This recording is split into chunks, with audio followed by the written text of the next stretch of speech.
A day in Chatuchak Weekend Market. So, Sunday ito. So, ito yung pinaka-memorable day dito sa Thailand. Kasi ito din yung araw na nag-propose si Habibi Day. May pa-surprise siya Day at the end of the day. So, after namin nagsimba, pumunta muna kami sa may GW. So, nagpasabay kasi tayo Day. So, namili tayo ng very light.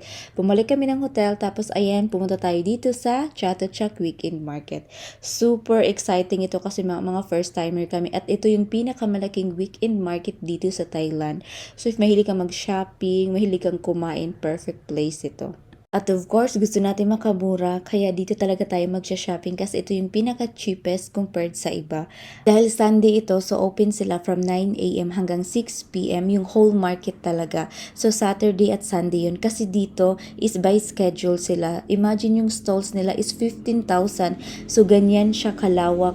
Ikaw na lang yung mapapagod ka ka-shopping. So yung Friday naman is midnight lang, wholesale market. So 6 p.m. yung opening.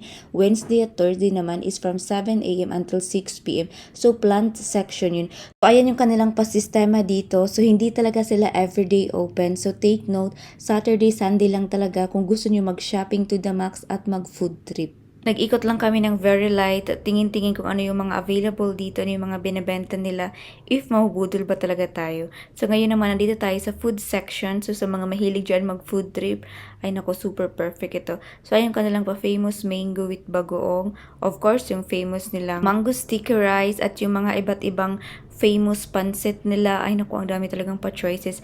So i-try natin itong mango sticky rice. Looks so yummy talaga. Yung serving talaga nila, haltang hindi tinipid yung mango, marami at ayan yung pa first bite natin. Super masarap talaga kasi yung sauce nila hindi siya ganun katamis.